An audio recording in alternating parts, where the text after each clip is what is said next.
I found out my sister had been sabotaging my relationships the night my fiancé left me, and she was the one who drove him away. It was 11:43 p.m. when Ethan packed his bag. Not yelling, not crying, just quiet, methodical movements, like he'd already rehearsed this in his head. "Please," I said, standing in the doorway. "At least tell me what I did." He didn't look at me. "You know what, Claire? That's the problem. You never do." My stomach dropped. "What does that mean?" He finally turned. His eyes weren't angry. They were tired. "Your sister came to see me," he said. I blinked. "My sister?" "Yes," he replied. "Again." The room went cold. "What do you mean again?" I whispered. Ethan laughed softly, but there was no humor in it. "You really don't know, do you?" I felt dizzy. "Know what?" He zipped his bag shut and met my eyes for the last time. "She's been warning every man you've ever dated."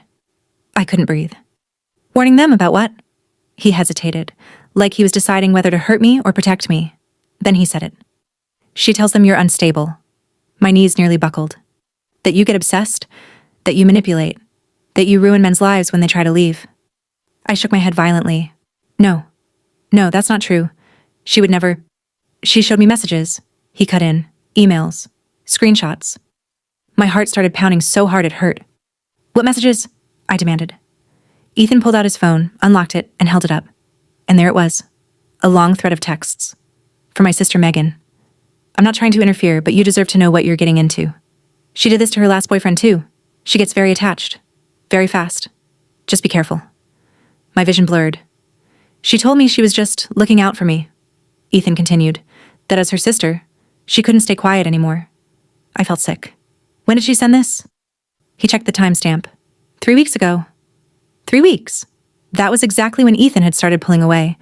Exactly when the affection stopped. Exactly when the doubts began. "She came by my office yesterday," he added quietly. I stared at him. "She knows where you work?" "Yes," he said. "She said she was worried you might hurt yourself if I left." I made a strangled sound. "That's insane." "She cried," Ethan said. "She said she loved you and didn't want to see you spiral again." Again. That word echoed in my head. "What spiral?" I asked. Ethan's face tightened. "That's what I asked her." He slung the bag over his shoulder. "She said, you should talk to Mark." My chest constricted. Mark. My ex from 5 years ago. The one who ghosted me overnight. The one who blocked me everywhere without explanation. "You talked to him," I whispered. Ethan nodded slowly. "Yes." I felt like the floor dropped out from under me. "And?" I asked, barely audible. Ethan swallowed. He told me the same story. Silence filled the room, thick and suffocating. "She told him you were emotionally dangerous," Ethan said. "That you twist reality. That you turn yourself into the victim." Tears streamed down my face. "I loved him." "I know," Ethan replied softly. "That's why this hurts so much." I grabbed my phone and started dialing Megan. Straight to voicemail. I called again. Nothing. A text popped up from her instead. "Megan, I'm so sorry you're hurting." I tried to warn him gently. I didn't think he'd actually leave. I stared at the screen in disbelief. Warn him? My hands shook as I typed back. Me. Warn him about what?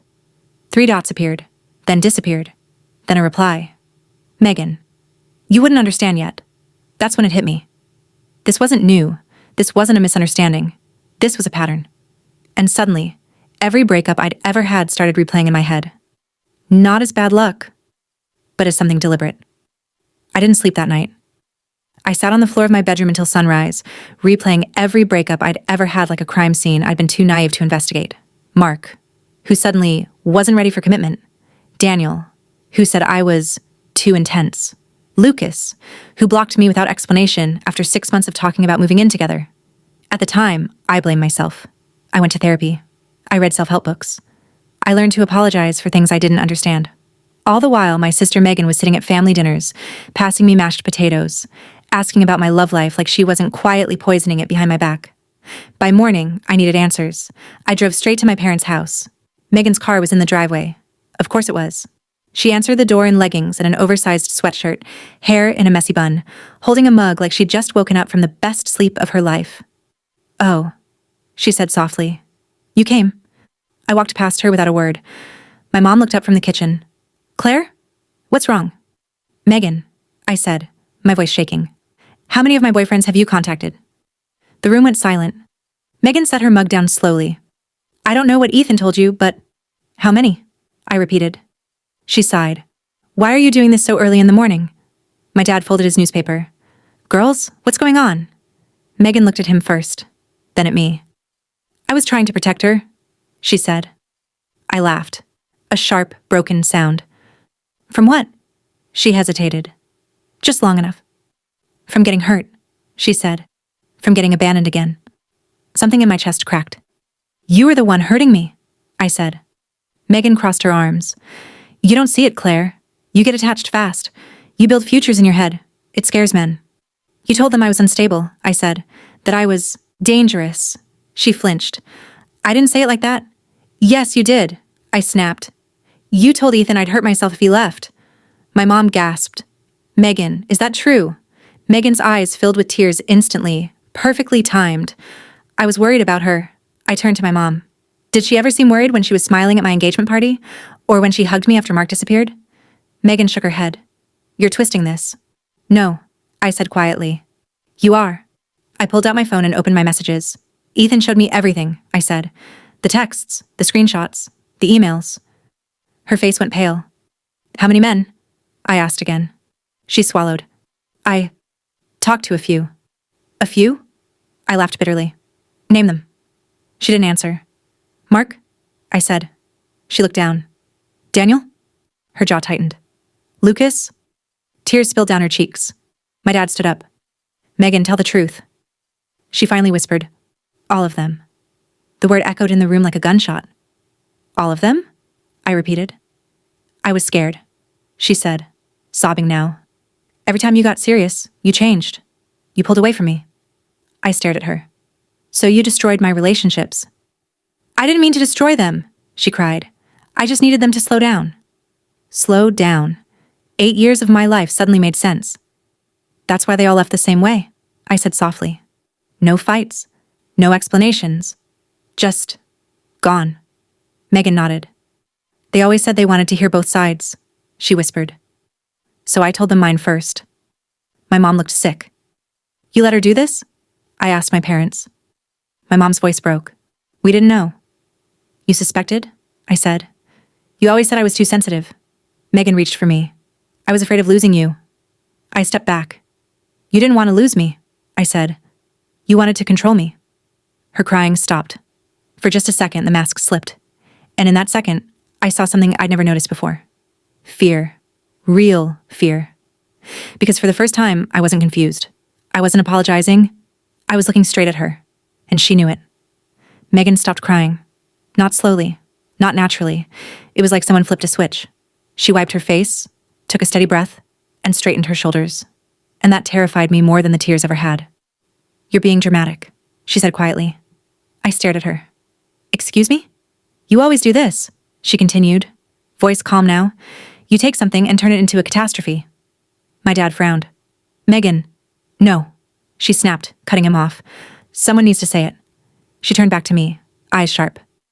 Do you have any idea how exhausting it is to constantly clean up after you? My hands started shaking. Clean up what? Your messes, she said. Your breakdowns, your spirals. Every time a man leaves, you fall apart, and I'm the one who has to pick up the pieces. I laughed in disbelief. You're the one who made them leave. She tilted her head. Did I? Or did I just tell them the truth? The truth? I repeated. That I'm unstable? That you get obsessed? She shot back. That you don't handle rejection well. My mom whispered, Megan, stop. But she didn't. Do you know how many times I've had to talk guys down? She said. They'd come to me confused, saying you were already talking about marriage, kids, houses. Because we were engaged, I shouted. She flinched but kept going. You scare them, Claire. I just softened the landing. The room felt unreal. So when Mark ghosted me, I said slowly, that was you? She didn't answer. When Daniel blocked me everywhere, I continued, that was you too? She folded her arms. He asked me if you were safe to break up with. Safe.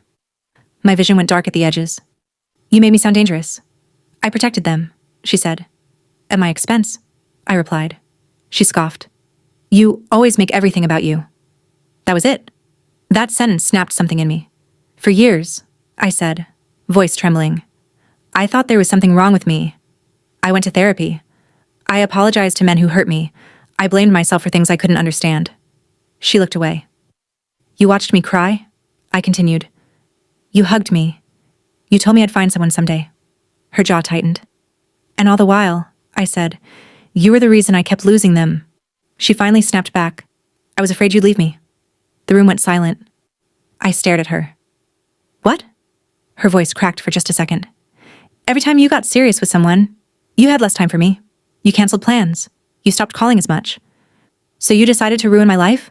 I asked. I decided to keep you, she whispered. My mom burst into tears. That's not love, my dad said firmly. That's control. Megan rounded on him. You don't understand. She's all I had. I shook my head. You had me, and you still chose to destroy my happiness. She opened her mouth, then closed it. For the first time, she didn't have a defense. I grabbed my bag. Where are you going? My mom asked. Home, I said, and then, away. Megan's eyes widened. You can't just cut me off? I looked at her calmly. Watch me. She stepped toward me, panic flashing across her face. You're overreacting. I met her gaze. No, this is me finally reacting appropriately. As I walked out the door, she called after me. You'll regret this. I stopped, turned back, and said the words she'd never expected to hear. I already regret trusting you. I left. But the story wasn't over, because 2 days later, my phone rang, and the name on the screen made my stomach drop. Mark, the ex who had vanished without a word. And when I answered, the first thing he said was, Your sister contacted me again. I didn't answer Mark at first. I just stared at my phone while it rang, my sister's voice still echoing in my head. I decided to keep you. I finally picked up. What do you mean she contacted you again? I asked. Mark exhaled slowly. She called me last night, from a new number. My chest tightened. What did she want? She asked if I'd heard from you, he said. She said she was worried. Said you were spiraling. I closed my eyes. Did you believe her? I asked. No, Mark said immediately. Not this time. I opened my eyes. What changed? There was a pause. She slipped up, he said. She said something she's never said before. My fingers curled into my palm. What? She said, I couldn't let you marry her. My breath caught. Not, it wouldn't have worked, Mark continued. Not, I was concerned. She said she couldn't let it happen. I felt sick. That's when I realized, he said quietly. This wasn't about protecting me, or you. It was about control. I sat down on the edge of my bed. She asked me, Mark added, if I'd be willing to talk to you, to tell you that she was right all along, that you're better off alone. I laughed, short, hollow. So even after everything, she's still trying? Yes, he said, and that's why I'm calling. Because I need you to hear this from me. I swallowed. Hear what? I'm sorry, Mark said, for believing her, for not coming to you, for disappearing instead of asking questions. Tears filled my eyes, but this time they felt different, cleaner. I should have trusted what I knew about you, he continued. She sounded so convincing, so calm, so concerned. She always does, I said. I see that now, he replied. And I thought you deserved to know that I finally understand what she did to you. After we hung up, I sat there in silence. And then I did something I should have done years ago. I opened my email. I searched my sister's name. What I found made my hand shake. Old forwarded messages, CC'd emails I'd never noticed, subtle phrases I'd brushed off as concern, just keeping you in the loop. I hope you don't mind me sharing this. I'm worried about Claire. It wasn't one or two men. It was every single one. I took screenshots of everything. Then I did something else. I sent one email to my family. No insults, no yelling, no dramatics, just facts. I explained what Megan had been doing. I attached the messages. I included Mark's admission. I ended with one sentence. I'm stepping away from anyone who thinks this was love. Then I blocked her. Everywhere. The fallout was immediate. My mom cried.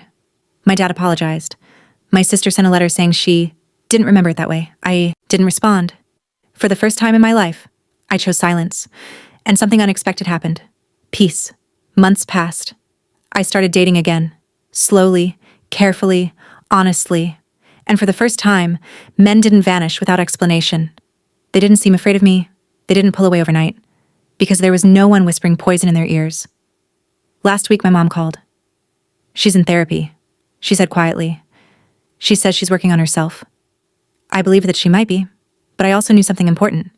Her healing is not my responsibility. Some people don't ruin your relationships because they hate you. They ruin them because they're terrified of losing control over you. And the moment I understood why my sister did what she did was the moment she lost the power to ever do it again.